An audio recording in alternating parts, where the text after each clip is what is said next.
Hello everyone and welcome to instant biology by doctor Neelabh.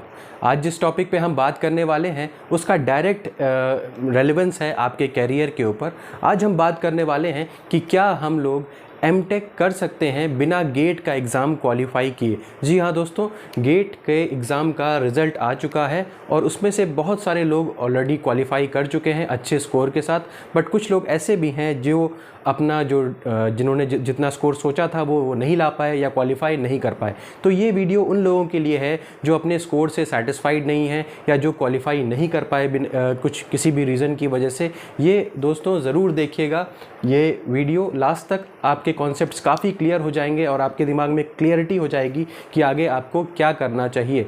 तो शुरुआत करते हैं एमटेक विदाउट गेट एग्ज़ाम। जी हाँ, एमटेक पॉसिबल है गेट के एग्ज़ाम दिए बिना या गेट क्वालिफाई किए बिना भी।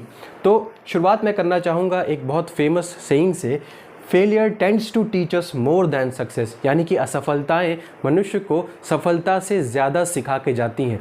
बहुत लोगों का मेरे पास मैसेज आ रहा है टेलीग्राम के थ्रू भी, व्हाट्सएप के थ्रू भी, कि सर अब हमें आगे क्या करना चाहिए, हमारा गेट का एग्ज़ाम नहीं निकला, या हम और बेहतर कैसे कर सकते हैं। तो ध्यान से सुनिएगा ये वीडियो लास्ट तक, ये आपके लिए है। तो सबसे पहले मैं उन लोगों के लिए बात करना चाहता हूं जिनका सपना है कि आईआईटी से उन्हें एमटेक करना है।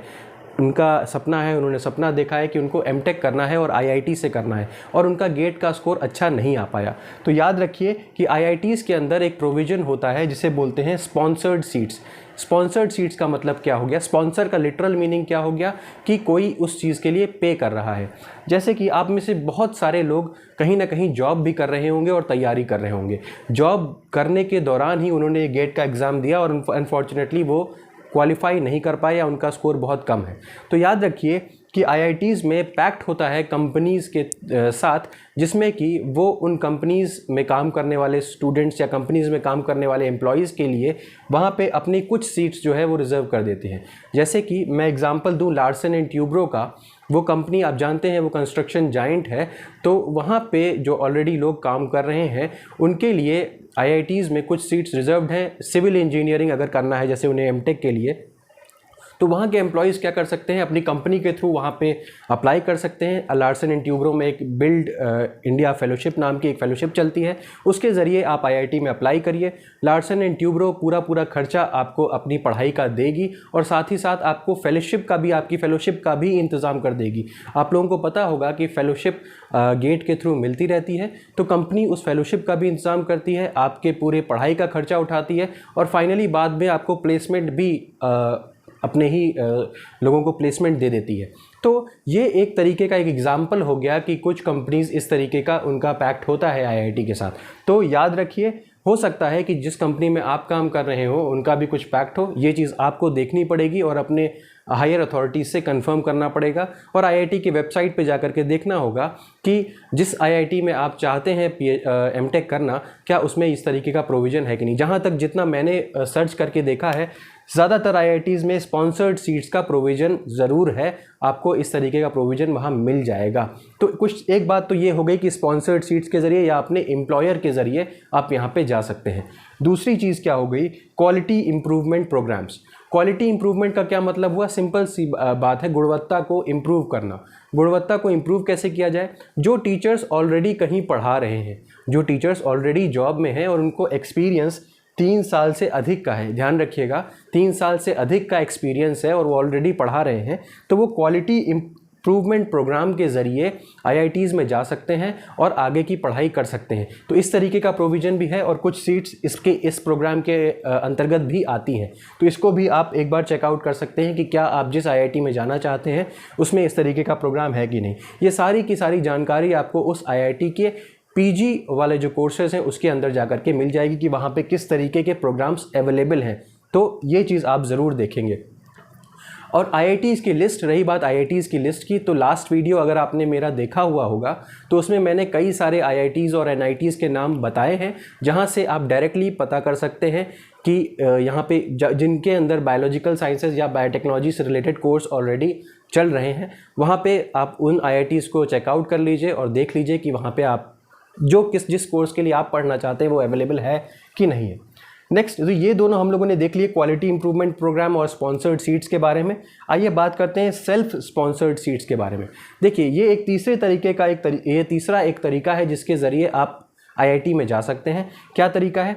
सेल्फ स्पॉन्सर्ड सीट में क्या होगा कि आपको खुद से पैसा लगाना पड़ेगा उस कोर्स को करने के लिए। आपको ऑलरेडी आइडिया है कि एमटेक के दौरान आपको स्कॉलरशिप मिलती है सरकार की तरफ से, बट सेल्फ स्पॉन्सर्ड सीट में आपको स्कॉलरशिप तो नहीं मिलेगी, साथ में आपको जो जितनी फ़ीस है वो भी देनी पड़ेगी, प्लस यहाँ पे फ़ीस जो होती है, जो नॉर्मल स्टूडेंट्स गेट के ज़रिए आते हैं उनसे कुछ अधिक फ़ीस यहाँ पे लगती है सेल्फ स्पॉन्सर्ड सीट्स में। तो ये सभी IITs में नहीं होती, कुछ IITs में ये फैसिलिटी है। वो आपको देखना है कि ये आप जिस में जाना चाहते हैं वहाँ पे ये प्रोविज़न है कि नहीं है। तो मैंने बता दिया self sponsored seats, quality improvement programme और स्पॉन्सर्ड सीट्स के बारे में। ये 3 चीज़ें तो आप ज़रूर चेक कर लीजिए।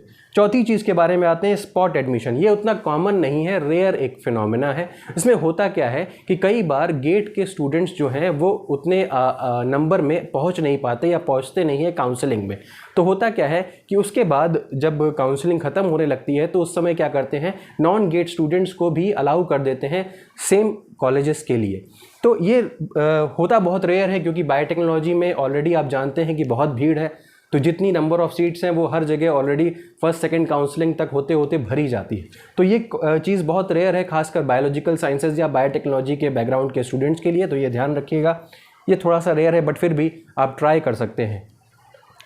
पांचवा चीज़ क्या है कि पार्ट टाइम एमटेक। आप में से कई लोग ऐसे भी होंगे जो जॉब कर रहे हैं और उनको एमटेक की डिग्री सिर्फ चाहिए भर।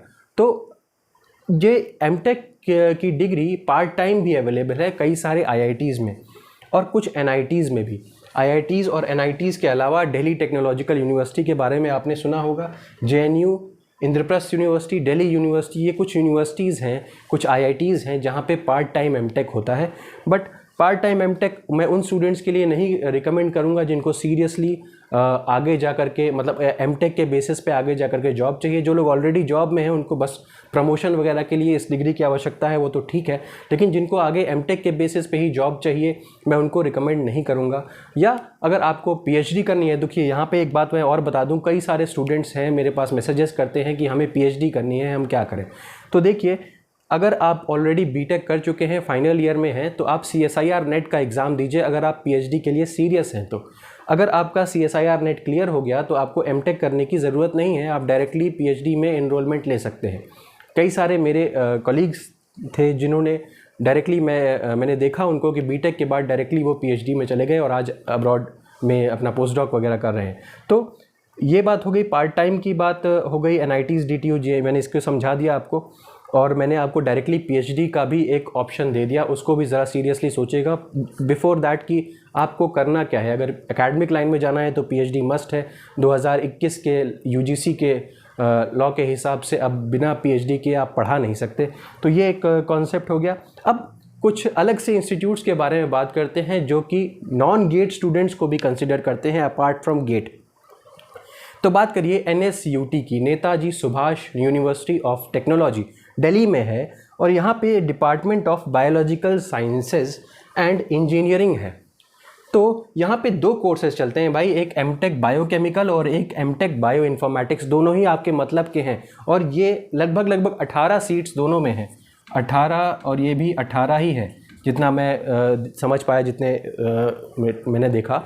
तो 18 सीट्स हैं। अब ज़रा सोचिए कि ये कॉलेज गेट और नॉन गेट स्टूडेंट्स दोनों को ही कंसिडर करता है।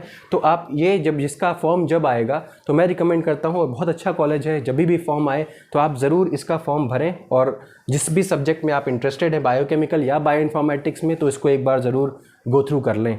तो ये NSUT की बात हो गई। अब बात करते हैं बिट्स। आप सबको पता होगा बिट्स के बारे में, और बिट्स के 3 कैंपसेस हैं।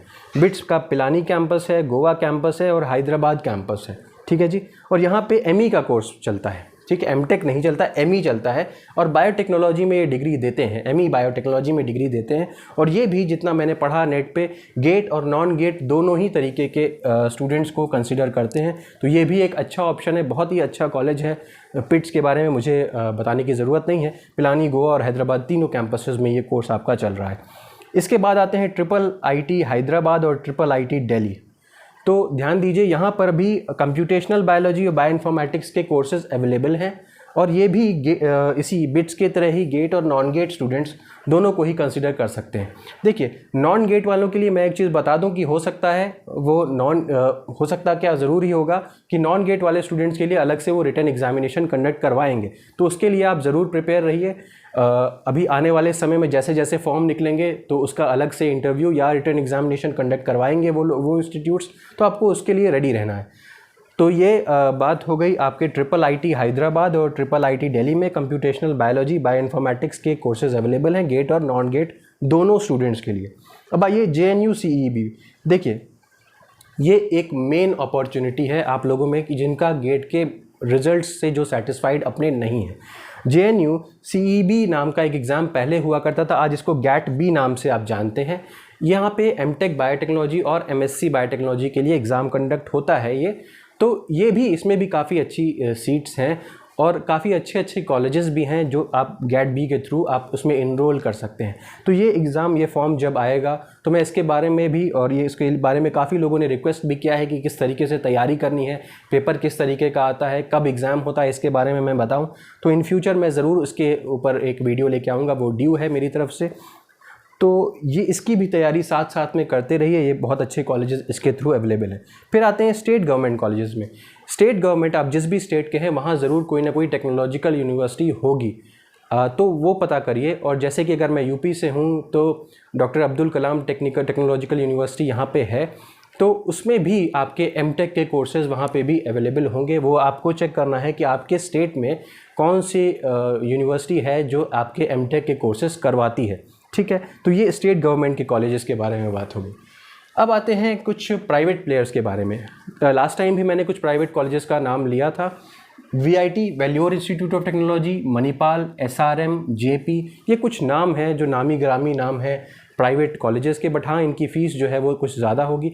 देखिए मैं एक चीज़ यहाँ पे क्लियर कर देना चाहता हूँ कि ये वीडियो मुझे जो इंटरनेट पे जो इन्फॉर्मेशन अवेलेबल है उसके ज़रिए ही बता रहा हूँ। ये वीडियो बिल्कुल नॉन स्पॉन्सर्ड है, यहाँ पे मैं किसी भी कॉलेज की वकालत नहीं कर रहा या किसी भी कॉलेज को कमतर नहीं आंक रहा। ये जो इन्फॉर्मेशन और जो स्टूडेंट्स का रिव्यू अवेलेबल है नेट पे, मैं इसी के उस पे चल के मैं ये वीडियो बना रहा हूँ। तो ये कुछ प्राइवेट प्लेयर्स हो गए।